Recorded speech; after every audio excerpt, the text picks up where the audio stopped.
This is the gaming PC I borrowed from a friend. Well, not really a PC. It's an old enterprise server. It's as heavy as a grown dog and sounds like a jet engine stuck in a blender.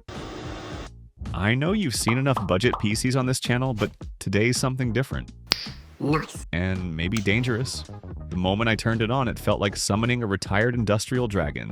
It roared, it shook, and it made me question our friendship. But hey, you know me, I can't resist a bad idea. So today, let's turn this noisy monster into a gaming PC. Now let's crack it open, and maybe grab some earplugs before the neighbors start asking questions. This is an HP DL380G9 server, and opening it is surprisingly easy. Just unscrew and lift the lid.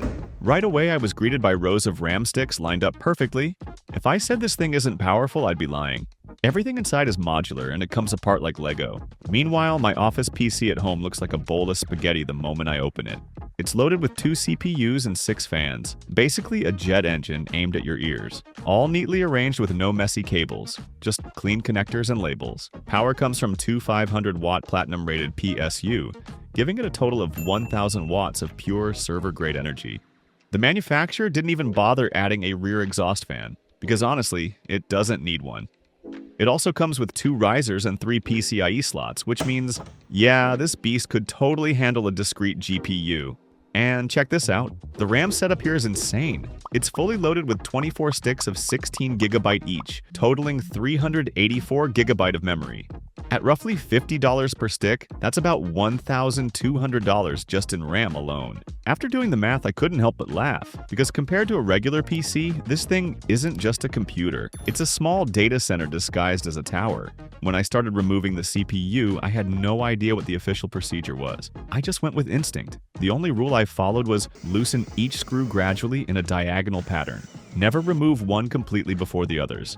That way, the pressure stays evenly distributed across the CPU and motherboard, reducing the risk of bending or warping the chip. It's kind of like performing delicate surgery. One wrong move, and you could turn a $500 CPU into an expensive paperweight. The cooling system on this thing is surprisingly simple. The heatsinks don't have fans attached, they rely entirely on 6 giant case fans nearby to push air straight through them. Those same fans also handle cooling for all 24 RAM sticks, turning the whole chassis into one massive wind tunnel.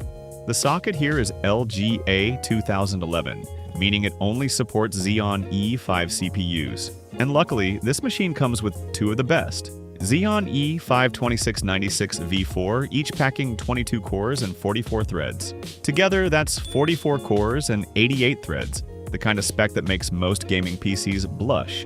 But here's the catch. These CPUs weren't built for gaming. They were made to run databases, virtual machines, and enterprise workloads.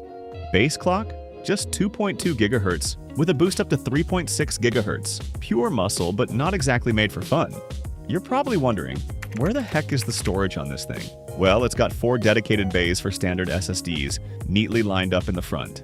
But if you're planning to use NVMe drives, there's a catch. This system doesn't support them natively. You'll need to use a PCIe adapter to plug them in. Let's fire it up and see how it runs. Right off the bat, the display output is painfully outdated. There's only a single VGA port. Seriously, VGA in this century. As soon as I turned it on, trouble began. A few RAM slots were throwing errors, and for a moment I thought I'd broken something. But luckily, this server is smarter than it looks. It actually told me exactly which sticks were faulty. So I pulled them out, cleaned up the setup, and got it running again. Sadly, I couldn't test the full 384GB of RAM. Only 128GB turned out to be fully functional. You know what's crazy? I had to wait 15 minutes just for this thing to boot into Windows, sometimes even longer, and it still wouldn't load. That's because, unlike normal PCs, servers go through a full hardware check before even thinking about launching the OS. 15 minutes later. Eventually, it made it to Windows. Finally. But here's the real problem. I couldn't even set the display to full HD, and when I tried running a few games, none of them would launch. Why? Because this beast doesn't have any dedicated graphics. The display is running purely off the motherboard chipset. The CPUs inside don't even come with integrated graphics. So yeah, no GPU, no gaming. So yeah, I'm gonna have to throw in a dedicated GPU just to get display output. I'll be using a riser cable to give the card some breathing room, because there's basically no space in this case for a GPU. And look, I don't have anything less fancy than this RTX 5050, 8 gigabytes, so that's what we're working with today. I'm also going to use a separate power supply to feed the GPU because this setup is getting real sketchy already. Finally, it booted and it detected the GPU perfectly. I checked CPU Z, and I honestly have no idea why it shows one name up top and a different name down here. But I can confirm the actual CPU is the Xeon E52696V4. It's seeing both sockets and the full 128GB of RAM. And in CPU Z, it scores around 17,000 on multi-core. I mean, it's just genuinely insane. Single core is the complete opposite story, though. It only gets a modest 360 points. Even at 100% load, it's actually running pretty cool, averaging around 45 degrees Celsius. In Minecraft, even with the render distance set to 32 chunks, the performance wasn't as strong as I hoped. FPS hovered around 80 and only occasionally spiked to 300, but that was just the warm-up. Now it's time for the real test for this setup.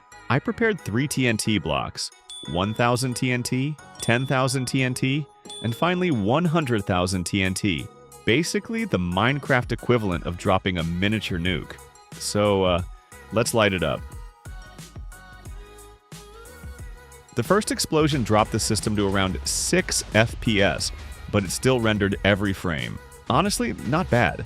But the second blast, 10 times bigger, made the CPU almost surrender.